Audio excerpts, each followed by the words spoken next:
ओम शांति। मेरा नाम तृप्ता है। मैं खुश राज्य में पिछले 1.5 साल से रह रही हूँ।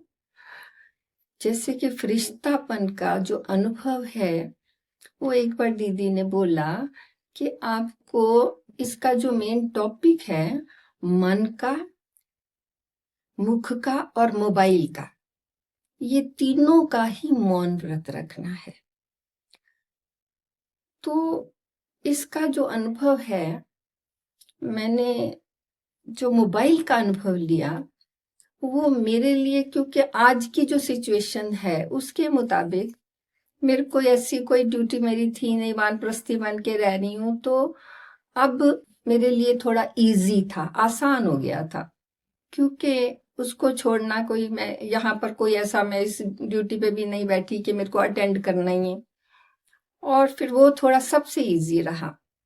उसके बाद मुख का मौन, मुख का मौन 2 बार थोड़ा थोड़ा मुझे तोड़ना पड़ा, क्योंकि एक साथ वाली जो माता थी, उसकी तबीयत बहुत खराब हो रही थी, तो वो बिल्कुल कांप रही थी। तो फिर जब मैं उसके दरवाजे, अपना दरवाजा खोल के उधर जरा सा देखा, तो मेरे को एक टचिंग आई कि मैं उनको पूछना चाहिए, ये ऐसा मौन क्या मौन है जब दूसरों के लिए हमारे श्रेष्ठ कर्म में बाधा पड़े।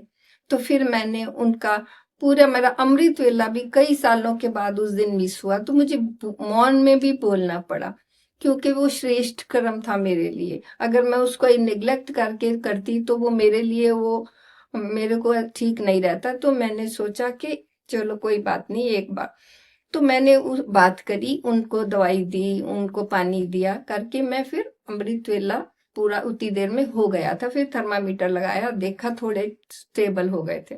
फिर उसके बाद पूरा दिन बहुत अच्छा रहा, एकदम हल्का फील हुआ। फरिश्ते माना, जैसे बाबा कहते हैं कि फरिश्ता कौन होता है, जिसका फर्ज से कोई रिश्ता, जिसका फलक से जैसा, जिसकी स्थिति बहुत ऊंची रहती है, जो हमेशा उमंग उत्साह में उड़ता रहता है, वो अनुभव हुआ। फिर उसके बाद दिन भर बहुत अच्छा चला। उसके बाद फिर जब रात का समय आया 8 बजे, तो मैं रोज अव्यक्त मुरली पढ़ती थी। तो दीदी ने आके पूछा कि आज आप बोलोगे। तो जब ज्ञान सुनाने में ये बाधा बने, ये तो बाबा तो कहते हैं ना कि जो श्रेष्ठ कर्म है उसके लिए ये मौन नहीं है, ये ज्ञान का मौन है, ये भक्ति पीरियड का मौन नहीं है कि जो उसमें भले कुछ नुकसान होता रहे। अब ज्ञान सुनाना है, ये श्रेष्ठ कर्म है। फिर मैंने बोला, मैं ये मौन तो मौन नहीं है, तो मैंने अव्यक्त मुरली रात को सुनाई, जो मैं हमेशा सुनाती थी।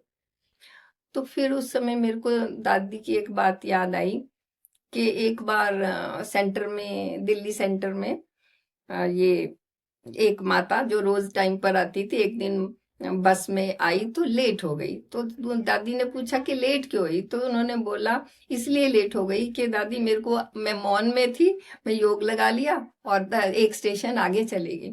तो दादी ने बोला ये कैसा मौन है ये ज्ञान का मौन नहीं है, वो आगे ले जा, तो जोर से क्यों नहीं कह रही। आज मैंने, बाबा ने बोला धीरे बोलो। तो ऐसी कोई स्ट्रिक्ट रूल नहीं। फिर मेरे को याद आया कि एक दादी ने बोला, एक बार बाबा को किसी ने पूछा कि बाबा कौन सी सेवा श्रेष्ठ है, तो बाबा ने बोला मनसा वाचा या कर्मणा। तो बाबा ने बोला जिस वक्त मनसा की जरूरत है वही श्रेष्ठ है। जब मनसा की जरूरत है तो आप जाके कर्मणा सेवा में बैठ जाओ, तो सब संगठन की वाइब्रेशन एक चाहिए। पर जिस वक्त खाना खाने को सब बैठे हैं, उस वक्त कर्मणा की जरूरत है। तो जिस वक्त, जिस, ऐसा नहीं कि भाषण वाले कोई बहुत, उनका जो बर्तन कर रहे हैं उनकी सेवा भी बराबर, उससे बल्कि बढ़िया ही है। तो जिस वक्त जिस सेवा की जरूरत है, जब वाचा है तो उस समय ज्ञान सुनाना है। तो इस तभी मुझे इस बात का हुआ कि जहां जरूरत, तो ये मौन इसलिए रखा गया कि व्यर्थ से बचे। तो उससे हम पूरा दिन व्यर्थ से बचे, जहां श्रेष्ठ कर्म है वो किया, तो श्रेष्ठ हमारी जो स्थिति थी बहुत बहुत श्रेष्ठ रही। अगर जैसे भाई एक ने पूछा कि मौन आपका मोबाइल का कैसे रहा, तो अब मेरी कोई ड्यूटी नहीं है, इसका ये मतलब नहीं है कि मोबाइल जो है उसकी वैल्यू कम है। आज के विज्ञान के समय बाबा कहता है कि ये जो समय साइंस जो है उसकी जरूरत है, वो साधनों की जरूरत है, लेकिन उसका मौन कैसे रखा जाए, क्योंकि मेरे को उसकी जरूरत इस समय नहीं है। जो उस कुर्सी पे बैठे उनके लिए मोबाइल उतना ही जरूरी है। तो आप ये ना सोचो कि मोबाइल की वैल्यू कम थी इसलिए मेरा आसान हो गया, मेरी ड्यूटी उस वक्त नहीं थी। तो बाबा के मुताबिक जिस सेवा की, चाहे मोबाइल है, उसकी भी इम्पोर्टेंस बराबर है जो मोबाइल के लिए, तो उस पर तो सारे काम हो रहे हैं। तो इसलिए तो बहुत अच्छा अनुभव रहा, श्रेष्ठ कर्म करने की बहुत जो पता चला, व्यर्थ को ही रोकने के लिए, ये श्रेष्ठ कर्म करने के लिए ही ये ज्ञान वाला मौन है। ओम शांति।